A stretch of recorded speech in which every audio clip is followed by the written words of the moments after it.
And welcome back to the Wednesday edition of Let's Talk About It right here on WLOK Radio. I am your host, Chip Washington, and it's good to have you with us this morning. And as I said before the break, there's a new law here in the state of Tennessee meant to hopefully curb what we see as a huge problem, and that is, of course, drunk driving.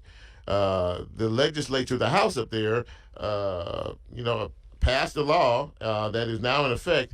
It basically states if you are driving drunk and you cause the death of another individual, and that individual has minor children, you are required to pay child support for that child or children until they reach the majority age of 18. And again, I have a couple of special guests with me this morning. Bill Walk is an attorney for the Crone Law Firm, and Joe Smith is an attorney with the Miles Mason Family Law Group, and it is at this point I'm very happy to introduce and welcome you both. Thanks for coming on this morning. And you guys sit close to the mic so they can hear you out there. But again, good morning. Thank you. Good morning to you, Chip. Appreciate you having us on. I appreciate you guys being here. So let's talk a little bit about the premise of this law.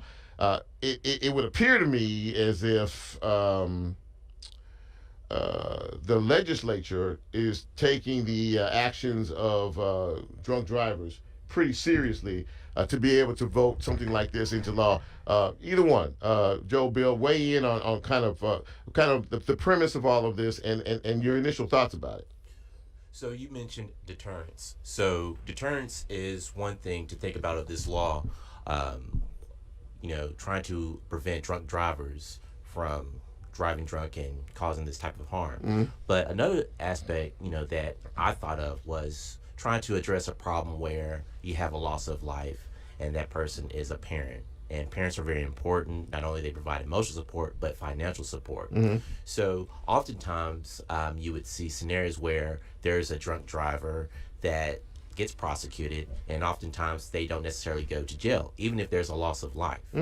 So I think this is a response to that. So what happens when you have a scenario where this person commits a crime that results in a loved one being lost, an important loved one, a parent, and instead of doing hard time in jail, they'll probably do probation. Well, if they're out on probation, they can get a job. Well, that family has lost a parent, lost a source of income, a source of support. Mm-hmm. So maybe this law would address that by requiring that person that took that life provide some type of support for those children. Does this change the premise of the time that one may serve, in terms of, say you're convicted of DUI, right? And it's vehicular homicide or whatever the charge is, that you take another person's life. I mean, it seems to me that, because the first question or the first thought I would have is, well, if I'm in jail, how can I pay child support to anybody? That's the eternal question, Chip. I did family law early on, and they would throw guys in jail, and they've got a purge payment to get out of jail. But again, how can I pay child support? I don't get a wage while I'm in jail. Mm-hmm. And so the law, it's a balance. Here what we've got as society is a balance between criminal society's right to hold you accountable criminally for your actions, but also civilly. And so you get in discussions even with theft of property. If someone is embezzling something or someone does something stealing money, they can't pay it back in jail. So the point is, does society benefit better to put him away, he or she away, incarcerate, or line them up and try to make them accountable and pay and recompense people for the damages they cause? And this is trying to strike a balance, it seems like to me, because in a tort case, I deal with tort cases. I handle major tort cases, and one of the things we ask a jury... Explain what is a tort case? Great. So a tort case is an area of law that people pretty much understand as personal injury. Okay. I mean, it could be car wreck, slip and fall. I handle a lot of medical malpractices. But what torts end up doing is when someone comes and seeks redress from the law, they're seeking to be compensated or to made whole from the damages caused by another person or another company. Okay. And so in this case, as Joe greatly pointed out, you've got not just a loss of life, but you've destroyed a whole family unit there. And this person who was providing support for a child can no longer provide a support for the child. So one of the things the civil law wants to do is create accountability, that I'm accountable for what I do wrong. And so part of that accountability, as Joe again pointed out, was you've now got to help raise this kid because you took away this kid's provider. Right. Now, with the question about, well, I'm in jail, how am I supposed to pay this? Sure. Well, according to the law, if you're incarcerated and unable to pay, then you would have a year after release. So once you get out of jail, a year after being released, that's when you're going to be expected to begin making those child support payments. So, okay, based on that premise, when someone is in jail for a DUI that causes the death of another individual, and they get out, and then they're held responsible for making these payments, these child support payments. So the next question is, so what happens if I don't? What happens if they don't? Then what happens to them? Well, there's some consequences to pay for. So, like any order, courts can enforce them. Oftentimes, in the context of child support, you'll be subject to contempt. That would mean a fine, $50, or 10 days in jail, or even both. In addition to still having to pay those arrears. So, if you're late on a child support payment, just because you couldn't pay it at that time doesn't mean that it automatically goes away. You're still going to be responsible for paying that. This is interesting to me. I just because when you start to think about what the message is being sent here, and I think I saw a statistic where there's like 30 folks every day in this country who are arrested for DUIs. And I know at the end of the day, what is important is, are we learning a lesson here? I mean, is the person involved in, if you've been a drunk forever and you feel like, nothing affects you, even getting behind the wheel, are we affecting a change in you? We know what the responsibility is fiscally now to someone else who can't raise a child because they're no longer here. But I mean, is there a lesson? And that all goes back to that question about putting people in jail, rehabilitation, the whole 9 yards. So, what do y'all think about that? Yeah, I'm conflicted by it, frankly, because I've been doing this 33 years, and so I've seen it personally, I've seen it professionally, where if someone is out and they're working, then you can get part of their wages, where they put a lien on part of the wages where they're having to pay, versus someone in jail. What good are we doing? And it's the debate of, is society benefiting from punishing someone? But if not, if the person doesn't go to jail, then is there any deterrent? Do people just act a fool anyway because, I'm not going to go to jail, so I might as well not do it? So I think there's got to be a balanced approach. And from a civil standpoint, what I do is, there may even be, we talk about money, the real question that comes to my mind is, would insurance coverage pay for it? So Chip, you've got $300,000 in insurance, right? And you've caused this wreck, you've killed him, somebody died. I could see as a lawyer that I'm going to use that as a component of damages representing a victim to show, hey, this insurance company should have to pay for that. So in that event, the guy can be in jail, and I can still go after State Farm or Allstate or whoever. Has that been factored in? That's a brilliant idea, as a matter of fact. But I mean, has that been something that has been thought about in terms of this? Now that it's actually a law. I guarantee you, the insurance companies have not thought of that, because this is the first state, as you say. Yeah. And they've got those long, crazy insurance policies. But I've never seen a policy where it had that exclusion written into it. So at least for now, I see that as a component of damages that would be covered under most insurance policies. It's interesting on many levels. And again, ladies and gentlemen, if you are just joining us, we're speaking with a couple of attorneys joining us this morning on the show. Bill Walk from the Crone Law Firm and Joe Smith from Miles Mason Family Law Group. And we're talking about this law that has been enacted here in the state of Tennessee. It's a DUI law. And if you're driving drunk and you happen to you have an accident that results in the death of someone who has a child or children, you're going to have to pay and take care of the financial responsibility for those young people until they get to be 18 years old. And I guess, just this on its face, it just, you think, well, that's a good law. Then you go, well, wait a minute, so we have a call. Let's see who's on the line here. Good morning, caller. You're on WLOK. Hey, Chip, Yes, sir. I think it's a very good law. If What? you got a drunk man that don't take your responsibility and kill your children, he should pay for it. I think it's a doggone good law. Well, we'll see what happens with it. I mean, it's definitely it should send a message. Do you think it will, in your opinion, caller? Okay, he's gone. Well, one vote for the law. In terms of all of this. Hold on just a second. We have another call. Good morning, caller. You're on WLOK. Oh yeah, I lost you a while ago. Yeah, no, I was just asking you. Do you think it is? I mean, you think it's a good law, but do you think it will? It will have some teeth. Do you think it'll have an effect on folks in terms of the ones who like to drive and get behind the wheel? Well, I think it's a good law. Somebody that killed my child like that, I want him to be responsible for it. So I think it's a good law. Well, listen, man. Thanks for the call. I appreciate your comment and your opinion. So there we go. And again, I think that the legislature is trying to send some kind of a message. I think here.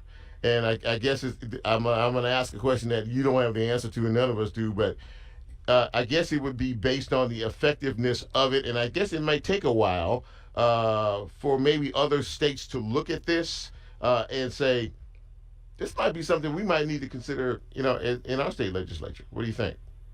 I think so. I think, other states might see us as being the guinea pig to see how this goes out. Yeah. But, a couple of thoughts that I had about this law was, well, okay, determining child support. How do you make that determination? Exactly. For most of us, in Memphis, that are in the child support aspect or arena, child support is really based on a worksheet, a child support calculator that pretty much looks at both parties' incomes, gross incomes, the mother and the father, and the amount of children that they have. Okay, so based on that gross amount of income that both of them are making. Joe, hang on just a second. We have a phone call here. Let me get this call. Good morning, caller. You're on WLOK. Hey, Chip, that sounds like a good law, but what if they don't have insurance? What if they don't? Well, Bill talked about that a minute ago. Are you talking about like what is it, collision and all that kind of liability, stuff? collision. The attorney just made a statement that they can sue the insurance company, right? Well, that's correct. Suppose And you make a suppose good they don't point. have insurance. Well, that's we good got a lot of jokers driving around with no insurance killing people. Well, you know what? That's a good point. We're gonna let Bill answer that question, man. Appreciate that call. Thanks, man.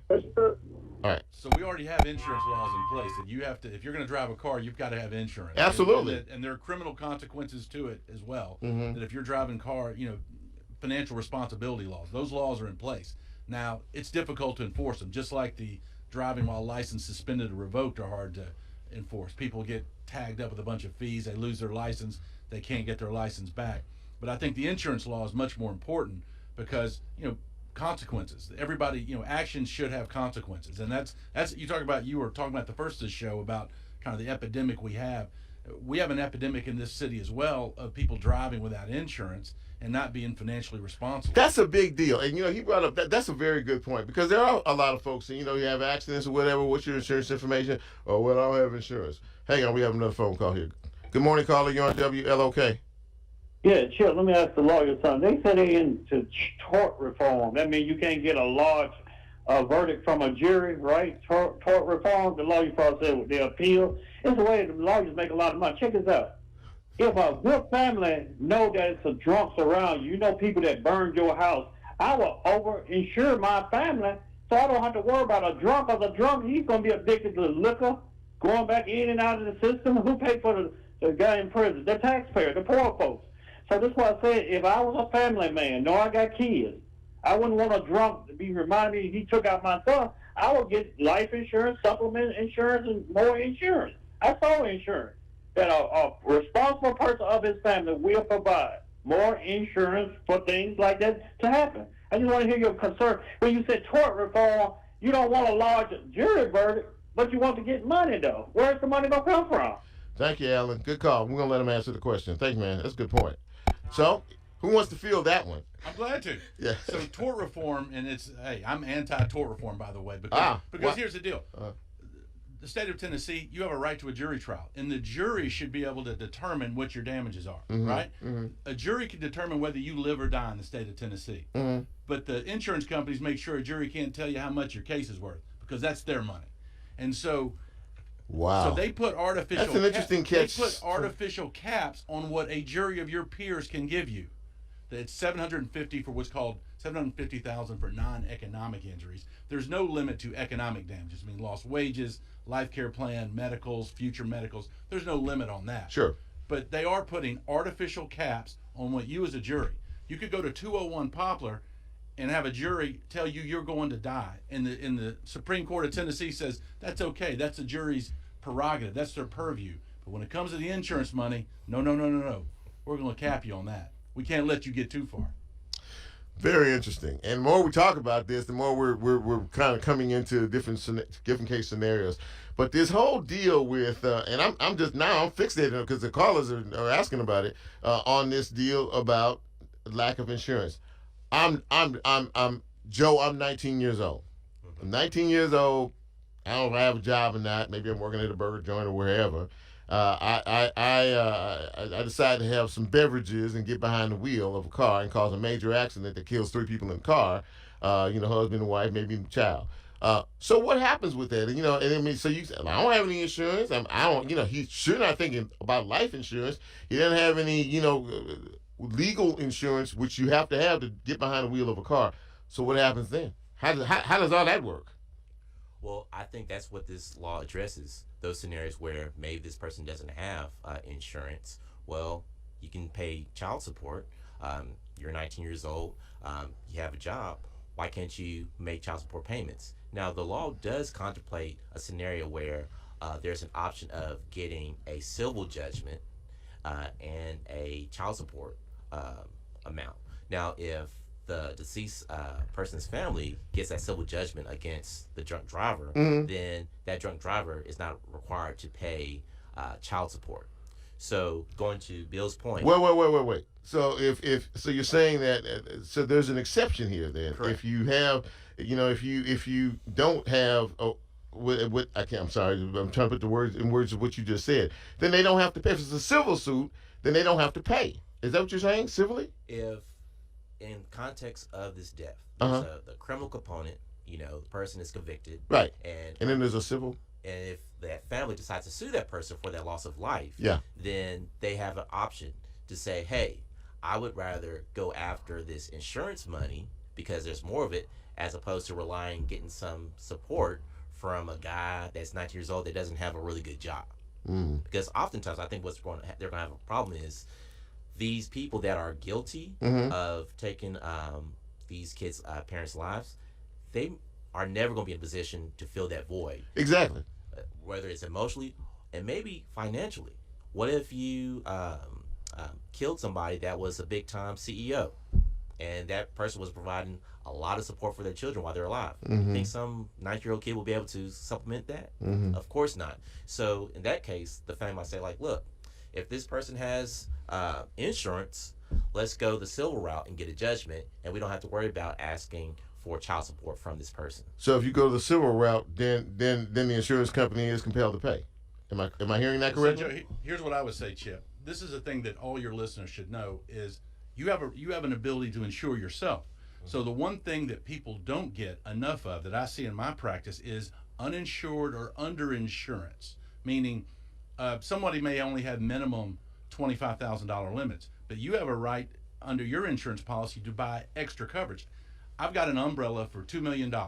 So if somebody hits me and causes me terrible damages and they only have $25,000 or no insurance, my insurance company has to pay because it's called underinsured or uninsured motorist. So I pay for coverage in the event that someone else doesn't have insurance. So that's one way to protect yourself, and I recommend it to everybody.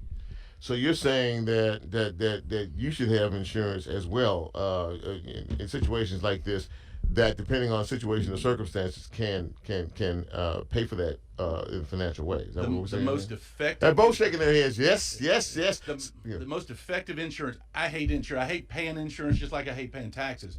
But that umbrella that I get it's a few $100s a year, and it protects me. I've got 4 kids. It protects my family for someone else not having insurance. That's a way that you can take action and take control of the situation. It is very frustrating, the situation where people don't have insurance, people don't have means to pay, but you can take steps to kind of protect you and your family. This is a very interesting conversation. We're going to take a break. We've been talking with Bill Walk and Joe Smith, two fine attorneys here. We're talking about this brand new law the state of Tennessee has. It's the DUI law, Bill 1834, basically stating that if you drive drunk and you commit the death of an individual who happens to have a family of minor children, that you are going to have to take care of that financial obligation in terms of child support. But now that there's a bit of a wrinkle there in terms of what do you do if you don't have insurance? What do you do if you can't pay?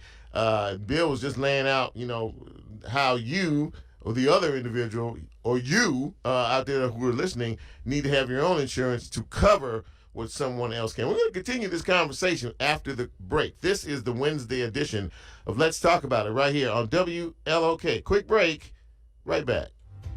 Welcome back to the show. I hope that you are listening and paying very close attention to what you are hearing and what we're talking about this morning, which is this new DUI law, 1834, which states that if you are responsible for committing the death of an individual who has minor children, then you are going to be responsible, in addition to whatever else it is you're responsible for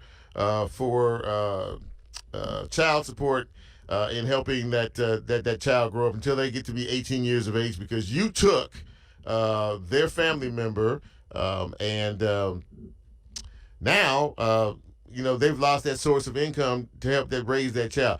But again, we're getting the other part of this, and Joe, you were talking a little bit about it during the break here. The other part of this is how all this balances out, especially if you have one of these little young thugs running around out here who's got nothing. We have a phone call. We're going to take a quick call here. Good morning. You're on WLOK. Yeah, Chip, that's a good conversation because it's called personal responsibility, not public, because that's government. The government. Let me ask you something. To the attorney say he would get a $2 million because he probably earned a lot of money. Mm-hmm. Check this out. The insurance, especially in underwriting, said who caused the accident, who got the ticket. The guy gonna probably get his car fixed, probably care more about property. Seems like your life insurer would subjugate and sue his insurance because they're not just gonna pay it freely because he caused the accident. If he's drinking, he shouldn't be on the road, and put pressure on the government to enforce drunk driving laws because they legalized the marijuana. With your life insurance, Mr. Attorney, sue his insurance and recoup some of their money back.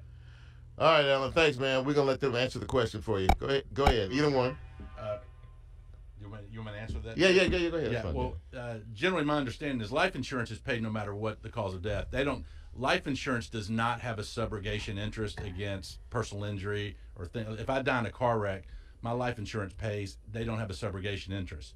But the other part of that is that other insurance companies do. So like the scenario I gave you where I've got uninsured motorist coverage. Right. My insurance company could then go after the person that caused the wreck. They can spend the time chasing his money, making him work. They have what's called a subrogation interest against the tortfeasor, the guy that caused the wrong. Yeah. So in that case, automobile insurance is due. Life insurance, it's a good thought.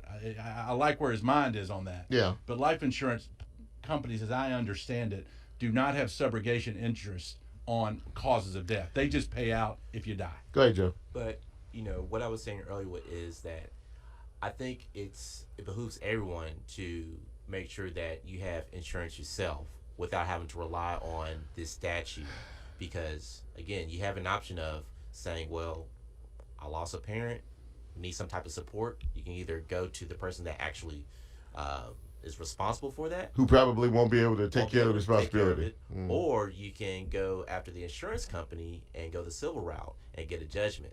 So I'm just trying to figure out where the lesson is here, because you're giving them an out that you or me have to we have to be responsible for it. We have insurance. Well, you don't have insurance. I don't have insurance. Well, but I have insurance, so that's going to override. It almost sounds as if you're overriding what they did, which has caused the death of another human being who was responsible for somebody else. Right. Now, the other thing would be, well, if I have insurance, then yeah, go to the jail. But now we're in an environment where there's criminal justice reform, and the argument is, well, everybody shouldn't go to jail, even if they've taken somebody's life. We should rehabilitate them, things of that sort. Well, that's really the issue right there. What should we do with those individuals that are clearly wrong in what they did? How do we hold them accountable now that we're trying to go away from incarceration? I think that's something for the legislator to try to resolve, but I feel sorry for those families that are trying to look for some type of accountability from these individuals, because again, a lot of people get themselves in accidents under the influence, whether they're young kids or some big time CEO that causes a loss of life because of drunk driving. And oftentimes, if they have a relatively clean record and this is the only thing that's happened, they're probably not going to go to jail. So what do we do about that? That's what I've been thinking about the whole time we've been talking here. I mean, if this is supposed to be, a deterrent, which on its face it is, but when you start digging into the layers of this thing here, then it becomes a bit, more challenging. Because look, if I'm 18 years old, 17, 18, I'll just say, and whatever it is, I have no insurance, I steal cars for a living, and do the things like that, then there really is no penalty for me. Real talk. Real talk. Real talk. It's not a deterrent. Just as I don't believe personally that the death penalty is a deterrent. I mean, we can argue all day whether the death penalty is appropriate or not, but does it deter someone from killing someone? Is someone in that passion of a moment, or like you said, robbing someone or shooting someone? Are they thinking, well, if I only get life in prison, I'm going to do this, but if I get death penalty, maybe I hold off on that? It's not a deterrent. I mean, I think it's pretty words for people to say about deterrent. I don't think this law deters one person from drinking and driving. Go ahead, Joe. A good example of that. This is a very good conversation, by the way, that everybody really should be paying attention to. I'm sorry, Joe. Go ahead. A good example of that. So there's this thing called the contempt docket in juvenile court for all the people that are on the hook for child support. Okay. And it happens once or twice a week. And when the courts were open, juvenile court, you would actually go to the court. It'll be filled to the room, standing room only almost, with all these obligors that are on the hook for child support that haven't paid child support. And, sure. And most of the time, it's their third or fifth time being down there for not paying child support. So if we're thinking that, if we have this outcome where this person might have to pay child support, that would deter them from drinking and driving. Well, look at all the other guys that are on child support. They're not even paying. They go down there.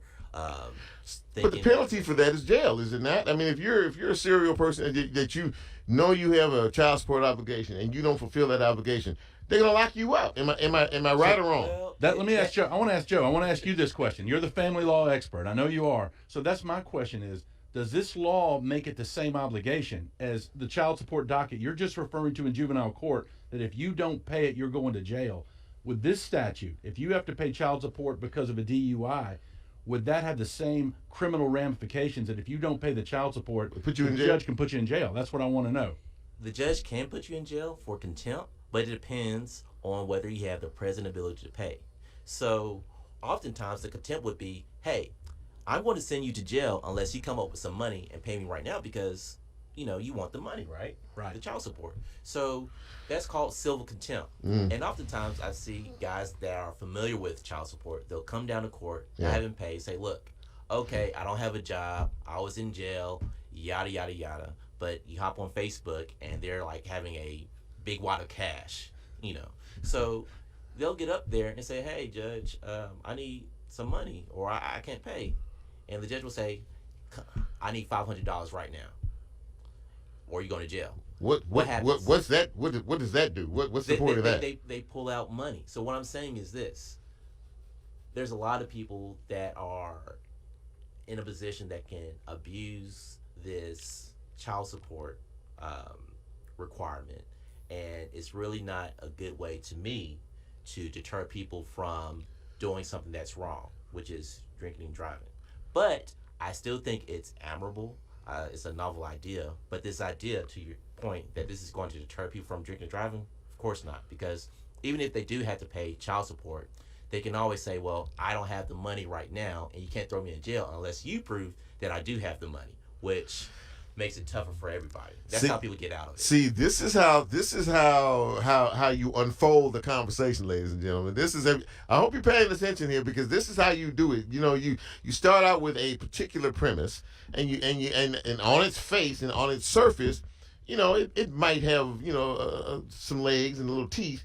But when you dig into it, and this is why, I guess, for me, in terms of a legislator, to talk to them about how much research you have done, in terms of the answering all of the what if questions, because that's what we've been doing the last 30 minutes. We've been talking about, well, what if this, what if that, what if this scenario doesn't lay out on its premise. Like Joe said, I believe it's a good law, but once you really start to look at all of the side angles here, it may seem like it might require some more thinking, perhaps. Well, it's just like a lot of laws. I think a lot of legislatures are doing that just for good PR for themselves. They get to go to their constituents and say, we're fighting DUIs, we're trying to help the families, when in reality, as Joe just pointed out, it's very unlikely that it's going to have a big effect. So Chip, I am the chair of the TBA Family Law section, and one of the things that we do is we look at various laws that are in the pipeline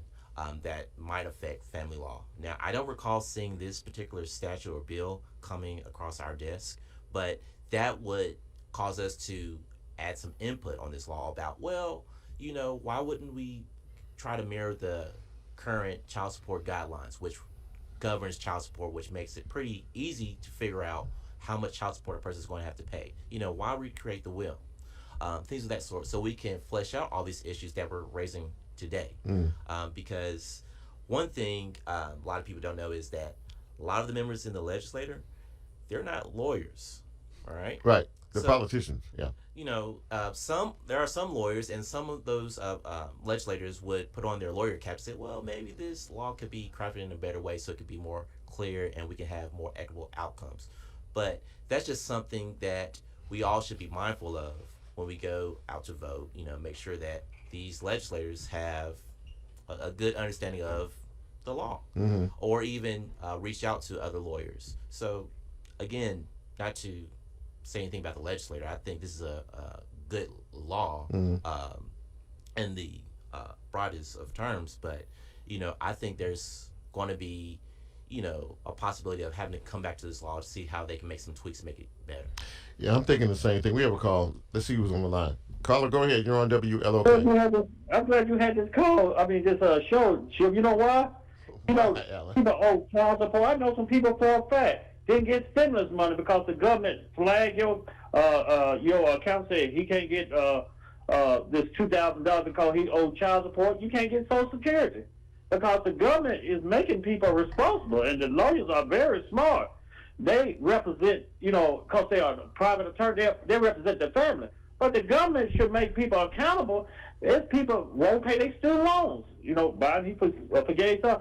If people owe child support and they think they can get money from the government, like $2,000, they think they're going to get their Social Security when they turn 65 years old. Yeah. Because, check this out. With a family, surely they want to get paid from 0 to 70 or 80 years old. There's a lot of people don't even pay their student loans. They can't get Social Security. Now, how you going to squeeze blood from a turnip? Good call, Alan. Thank you, man. Appreciate the call. Yeah, good show. Yeah. Yeah, absolutely, man. Thank you, man. So we're going to take a final break. When we come back, I do have another question I want to ask our fine guest this morning, Bill Walk from the Crone Law Firm, and Joe Smith from Miles Mason Family Law Group. This is the Wednesday edition. Are you learning something? I am. Right here on WLOK Radio. One final break, and we'll be right back.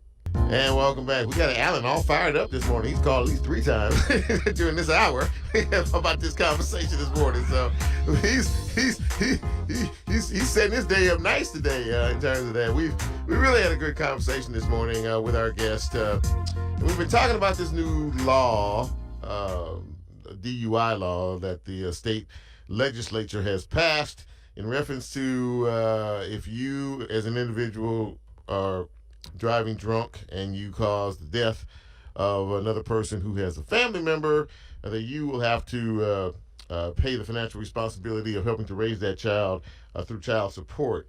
But let me ask, either one can answer, what legal advice would you offer to someone if they are involved in a drunk driving accident in the future, I mean, what are some of the first steps that a person should take? I'm a little selfish. I say get a lawyer. Get a lawyer. Get a lawyer. Get a lawyer that knows what he's doing and handles these type of cases.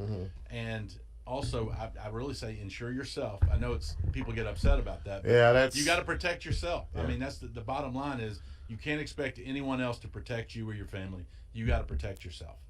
Interesting. And it's sad, but it's true. I mean, I wish everybody was responsible. That's kind of what we're talking about here today is people being accountable for their actions. Exactly. Accountability, responsibility for what you have done. You've ruined, a family. You've ruined the life of a child whom they no longer, have a mother or father to help to raise and guide them. And you're able to walk around and do whatever it is you need to do.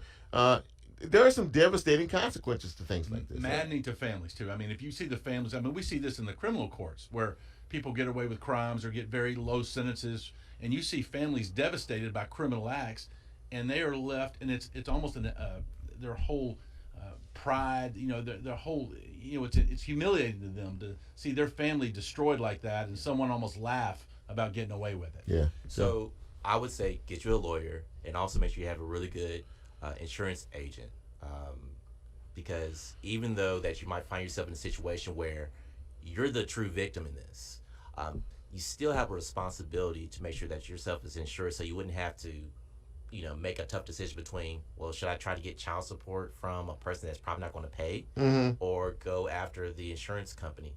Having a really good insurance agent should be able to address those problems that you might have if you're underinsured. But again, get you a lawyer that knows what they're doing. Make sure that they are specialized, whether you're on the criminal side, get you a criminal defense attorney. Civil side, get you a good plaintiff's lawyer, because you don't have a scenario where you think you got the right people in play. And you don't. Yeah. Chip, could I say one last thing? Absolutely. One thing I heard, and this is kind of a controversial remark. I saw this online the other day. Someone said, you were talking about the crime that was going on in black on black crime and all that. Yes. And they said, look, if we got huge life insurance on every one of those people, if everybody in the neighborhoods had hard life, big policy of life insurance, corporate America would not let that shooting continue. If they're having to pay out every time there's a life insurance payment, there may be some changes from corporate America. Yeah, that's interesting. That's interesting. I don't know that that's true or not, but it's an interesting point. So before I let you both go individually, please let folks know if they want to contact your office and ask any particular questions. Joe, you go first. How do we reach you? You can reach me at 901-683-1850, or reach me online at Memphis Divorce. Just Joseph Smith. Just Google Joseph Smith Family Law, and you should find me on there. Okay. Bill? You can reach me at the Crone Law Firm. I'm at 737-7740, or you can email me directly at bwalk@cronelawfirmplc.com. This has really been a fascinating conversation, and one of the things that I have gathered from all of this is you need to find somebody, as has been stated, that will tell you the truth, and that from a legal representative side of things, you need to have somebody that is going to be honest with you, that is going to lay out all of everything out on the table, all of the pros and the cons. If you do this, this is what may happen. If you go this route, that is may be what happens. And do your due diligence, do your homework, and before you enter into situations like this, so you yourself know. And if you hear it, again, you'll say, see, this is why you do your due diligence. But it's good to have legal authorities come in and share some time with us. And of course, I really appreciate you both coming in here this morning. I know you guys are busy, and I appreciate you educating our listeners this morning. It's a pleasure. Thanks for having us. Thanks for having us.